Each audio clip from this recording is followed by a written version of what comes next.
بات کرتے ہیں انشاءاللہ کہ گناہوں کے جو ہے وہ اثرات کیا ہیں انسان کی زندگی میں اور کیوں انہیں چھوڑنا چاہیے اور کیوں ہمیں موٹیویٹڈ رہنا چاہیے انشاءاللہ کہ گناہوں سے بندہ دور رہے۔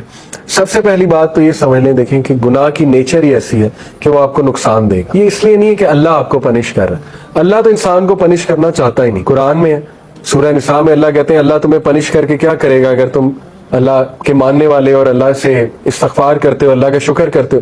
اصل میں تو انسان خود پنش کرتا ہے اپنے آپ کو۔ تو جس طرح ایک ریڈیو ایکٹیو مٹیریل نقصان دہ ہے، اس کے قریب آپ جائیں گے آپ کو کینسر ہو جائے گا گاما ریز کی وجہ سے، اسی طرح گناہ ہے، آپ اس کے قریب جائیں گے ہو ہی نہیں سکتا آپ کو نقصان نہ ہو، نقصان آئے گا ہی آئے گا، تو وہ ہم خود اپنا نقصان کریں، ٹھیک ہے۔ تو اس کے اثرات کیا ہیں، سم of the consequences of sun, ابن القیم کی کتاب سے اخذ شدہ ہیں یہ کانسیکوینسز، 9-10 کانسیکوینسز نے بتائے۔ یہ اس لیے ہے کیونکہ نفسیاتی طور پہ ہمیں جب ایک چیز کے اثرات پتہ لگ جائے کانسیکوینسز، تو موٹیویشن آ جاتی ہے اس سے بچنے کی، اس لیے بتا رہا ہوں، ٹھیک ہے۔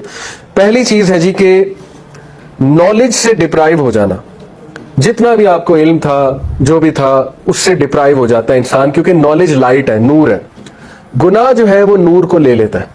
اور یہ اکثر اسلاف جب ان کے پاس کوئی شکایت کرتا تھا آ کے کہ میری میموری ویک ہو گئی ہے یا مجھے کچھ چیز یاد تھی، قرآن کا کچھ پورشن یاد تھا وہ بھول گیا ہے، تو وہ اکثر انہیں یہی ایڈوائز کرتے تھے کہ آپ استغفار کریں، کیونکہ گناہوں کی وجہ سے چیزیں بھول جاتی ہیں، ٹھیک ہے۔ تو یہ ایک بہت بڑا اثر ہے، اللہ معاف کرے کسی نے قرآن حفظ کیا ہوا ہے اور بالکل نکل گیا ہے دل سے، تو یہ ایک فکر کرنے والی بات ہے اور اس کو کوشش کرنی چاہیے اس کو واپس لائے اور اپنے گناہوں کو بھی ظاہر ہے ان سے توبہ کرے۔ دوسری چیز، رزق کا چھن جانا۔ اللہ کے نبی صلی اللہ علیہ وسلم نے فرمایا، ابن ماجہ کی حدیث ہے، صحیح حدیث ہے، ایک شخص کو رزق ملنا ہوتا ہے حلال سے، لیکن وہ جلد بازی کر کے گناہ کر کے وہی رزق حرام سے لے لیتا ہے، تو پھر اس کو ایکسٹرا کچھ نہیں ملتا، جو اس نے لے لیا وہ مل جاتا ہے، نہ اللہ کی ہیلپ اس کے ساتھ ہوتی ہے۔ اور یہ جو حدیث ہے جو میں ابھی سنانے لگا ہوں، یہ کیا ہے؟ A man is deprived of provision because of the sins that he commits۔ انسان کو رزق سے ڈپرائیو کر دیا جاتا ہے اس کے گناہوں کی وجہ سے۔ اب یہاں پہ ہو سکتا ہے آپ کے ذہن میں سوال ہے کہ نہیں یار فلانا اتنے گناہ کرتا ہے، وہ تو موجیں کر رہا ہے، ٹھیک ہے، اس نے تو پلاٹ بنا لیا، یہ کر لیا وہ کر لیا۔ تو دیکھیں رزق 4 طرح کا ہوتا ہے، financial wealth, emotional wealth, social wealth, time wealth. ہو سکتا ہے اس کے پاس فائنینشیل ویلتھ ہو لیکن نہ ایموشنل ویلتھ ہو۔ ایموشنل ویلتھ کیا ہے؟ ذہنی سکون، وہ بھی رزق ہے، غنا، ٹھیک ہے، دل میں ایک سیٹسفیکشن۔ اسی طرح ایموشنل ویلتھ میں ہے جذبات پہ کنٹرول، اینگر مینجمنٹ اچھی، اخلاق اچھا، یہ ایموشنل ویلتھ ہے۔ ہو سکتا ہے وہ بندہ اس سے محروم ہو، آپ نے کئی لوگ دیکھے کچھ بھی نہیں کھانے کو لیکن ذہنی سکون ہے اللہ کی طرف سے، اولاد دی اللہ نے، اولاد پل بھی رہی ہے ماشاءاللہ اور نیک اولاد ہے، ٹھیک ہے، سب کچھ ہے، تو کیا یہ رزق نہیں ہے؟ بالکل ہے۔ سوشل ویلتھ اسی کو کہتے ہیں کہ آپ کی اولاد اچھی ہے، آپ کی بیوی اچھی ہے، آپ کا جو ہے وہ گھر والے اچھے ہیں، آپ کے ساتھ لوئل لوگ جمع ہو گئے، تو وہ بھی رزق ہے۔ ٹائم ویلتھ، ٹائم میں برکت، آپ کے کام جلدی ہو جاتے ہیں، ٹھیک ہے، آپ کرتے ہی وہ ہیں جو اللہ سبحانہ و تعالیٰ کو پسند ہے، یہ ٹائم میں برکت ہے۔ تو جب ہم گناہوں میں پڑتے ہیں تو یہ ہمارا رزق ڈپرائیو ہوتا ہے، ٹائم سے برکت اٹھ جاتی ہے، ٹینشنیں بڑھ جاتی ہیں، ٹھیک ہے، ٹائم مینجمنٹ ویک ہو جاتی ہے۔ نمبر 2، آپ دیکھیں نا گناہوں میں وقت کتنا ضائع ہوتا ہے۔ اللہ معاف کرے اگر ایک گناہ عادت بن چکی ہے، 4 گھنٹے 3 گھنٹے لوگ اس میں پڑے رہتے ہیں، ٹھیک ہے، اور وہ ضائع ہو رہا ہے وقت۔ سوچیں کتنا وقت ہم جوانی کا ضائع کر دیتے ہیں، ٹھیک ہے، ان چیزوں میں، اللہ معاف کرے۔ تو اس سے نکلنا ہے، اپنے آپ کو موٹیویٹ کرنا ہے۔ پھر آپ دیکھیں سوشل ویلتھ، ہمارے ساتھ لوگ ہی ایسے آ جائیں جو ہمیں کھانے کو تیار ہیں اور بس ان کی نظر ہماری دولت پہ ہو، تو پھر یہ کون سا رزق ہے؟ اس کا مطلب ڈپرائیو ہو رہا ہے اور گناہوں کی وجہ سے۔ پھر آپ دیکھیں ایموشنل ویلتھ، ذہنی سکون ہے ہی نہیں، ہر وقت ٹینشن ہے، ہر وقت سٹریس ہے، ہر وقت پریشانی ہے، ہر وقت منہ پہ شکایت ہے، تو اس کا مطلب گناہوں کے اثرات آ تو رہے ہیں۔ تو اس لیے گناہوں کے اثرات رزق کی تنگی سے آتے ہیں، ٹھیک ہے۔ رزق کبھی اللہ بڑھا کے دیتا ہے، کبھی گھٹا کے دیتا ہے، اوور آل رزق تو لکھا ہوا ہے، لیکن یہ اللہ کی ڈسٹریبیوشن ہے۔ اللہ اپنے بندوں کو چیک کرنے کے لیے کبھی زیادہ دے دیتا ہے اس کوانٹٹی میں سے، کبھی کم کر دیتا ہے، جب وہ دوبارہ استغفار کرتے ہیں پھر بڑھا دیتا ہے، ٹھیک ہے۔ یہ اللہ بادشاہ ہے، اللہ جیسے چاہے کر سکتا ہے۔ نمبر 3، اللہ اور بندے میں ایک لا تعلقی، سینس آف ایلینیشن، جو بہت بڑی پنشمنٹ ہے، اللہ معاف، بلکہ سب سے سیریس بات ہے یہ، جب آپ اللہ سے دور ہو جائیں اور ایک ڈسٹینس فیل کریں اور الون فیل کریں۔ دنیا کی سب سے بڑی لونلینس، سب سے بڑی تنہائی اللہ سے دوری، ٹھیک ہے۔ تو گناہ اس ڈسٹینس کو انکریز کرتے، کیونکہ دیکھیں نا انسان اللہ معاف کرے اب گناہوں میں ہوتا ہے تو اللہ ظاہر ہے فرشتے اس کے ارد گرد نہیں ہوتے, فرشتے بھی اٹھ جاتے ہیں اس جگہ سے, رحمت نہیں ہوتی اللہ کی, لیکن امید ہوتی ہے, امید بہت ہے. اللہ گناہ گاروں کو ہی معاف کرتے ہیں, آبویس سی بات ہے. اللہ ضرور ہوتے ہیں بندے کی طرف محبت سے دیکھ بھی رہے ہوتے ہیں, چاہتے ہیں بندہ نکل آئے اور بندہ جو ہے مجھ سے دعا کرے, مجھے پکارے, لیکن گناہوں کی وجہ سے آہستہ آہستہ یہ ریلیشن ویک ہوتا جاتا ہے. ویکنس یہاں تک آ جاتی ہے کہ ایک بندہ نا مایوس ہو جاتا ہے, کہتا ہے یار کیا اللہ سے مدد مانگوں, میں تو بہت ہی ایکسٹرا کر چکا ہوں, کام اسراف کر چکا ہوں گناہوں کے, اب کیا میں نے اللہ سے بات کرنی. ٹھیک ہے, تو پھر بندہ گیو اپ کر دیتا ہے, گیو اپ کر کے وہ مزید گناہوں کی طرف چلا جاتا ہے. اس لیے اس ڈسٹینس کو کم کرنے کے لیے استغفار کرنا, گناہوں سے توبہ کرنا, گناہوں کو چھوڑنا, تاکہ آپ اللہ کے قریب آ جائیں اور اس ریلیشن کو انجوائے کریں. خالق کے ساتھ جو ریلیشن ہے نا, وہ سب سے خوبصورت, سب سے ہیلدی ریلیشن ہے, سب سے بیوٹیفل ریلیشن ہے, اور انسان خوش ہو جاتا ہے خالق کے ساتھ ریلیشن سٹرونگ کر کے. ٹھیک ہے, یہ چوتھی چیز, things become difficult for him so that he does not turn his attention towards any matter but he finds the way blocked or he finds it difficult. کام مشکل ہونا شروع ہو جاتے ہیں گناہوں کی وجہ سے. میں نے جیسے کہا رزق میں تنگی آ جاتی, اس طرح کاموں میں بھی مشکلات آنا شروع ہو جاتی ہیں. اچھا خاصا کام کوئی تھا, ہونے لگا تھا, ایک دم مشکل بن گیا, رکاوٹ آ گئی. ٹھیک ہے, تو اس موقع پہ بندے کو استغفار بڑھانا چاہیے, اپنے گناہوں کی توبہ کرنی چاہیے اس موقع پہ. ٹھیک ہے, تاکہ وہ اٹکا ہوا کام جو اللہ کی رحمت سے وہ ٹھیک ہو جائے. ایک اسلاف تھے, سلف تھے, ان کا واقعہ ہے کہ وہ قرآن حافظ تھے. تو انہوں نے ایک کرسچن عورت تھی, اس سے انہیں محبت ہو گئی, بہت خوبصورت عورت تھی وہ, تو ظاہر خوبصورتی کی وجہ سے وہ اٹریکٹ ہوئے. اس کرسچن عورت نے ان کے سامنے شرط یہ رکھی کہ تم اسلام چھوڑ دو, اسلام چھوڑ کر جو ہے نا وہ پھر تم مجھے پالو گے. تو وہ جو سلف تھے انہوں نے بات مان لی, اللہ معاف کرے, he left Islam for the sake of woman, اس سے امپریس ہو گئے. اور پھر جو ہے وہ ایک بار کہیں سے گزر رہے تھے, تو قرآن کی جو ہے نا وہ یہ آیت ان کے سامنے آئی, سورہ حج کی, کہ لوگوں میں سے کچھ ایسے ہیں جو ایج پہ کھڑے ہوئے ہیں, جب تک انہیں اچھائی آ رہی ہے وہ اللہ کی طرف ہے, اور جب انہیں کوئی مشکل آتی ہے تو وہ اسلام سے چلے جاتے ہیں. اور ایسے لوگ دنیا میں بھی خسارے والے, آخرت میں بھی خسارے والے. تو وہ اتنا روئے یہ آیت سن کے کہ اللہ نے مجھے میسج دے دیا ہے. انہوں نے توبہ کی اور واپس آئے. تو میں آپ کو بتانے کا مقصد یہ کہ کئی اسلاف آپ کو نظر آئیں گے جو بعد میں محدث بنے, بڑے بڑے ٹیچرز بنے, دیندار لوگ بنے, وہ بہت ڈارکنس میں تھے, بہت زیادہ. جیسے عبداللہ بن مسلم کا واقعہ ہے, امام بخاری کے ٹیچر, شرابی تھے, شراب چھوٹتی نہیں تھی. ٹھیک ہے, شراب کے نشے میں دھوتے. ایک دن امام الشابی آئے, جو کہ اس دور کے بہت بڑے محدث تھے, گدھے پہ سوار تھے وہ, کیونکہ رسول اللہ کی سنت ہے, گدھے پہ رسول اللہ نے سفر کیا ہوا. انہوں نے بڑا مذاق اڑایا. عبداللہ بن مسلم نے شراب کے نشے میں دھت بے شرمی سے ان کے سامنے گئے, کہتے بھائی کون ہو تم لوگ, تمہارے ارد گرد جمع ہو رہے ہیں, کدھر سے آئے ہو؟ امام الشابی نے کہا جی میں محدث ہوں. انہوں نے کہا جی محدث کیا ہوتا ہے؟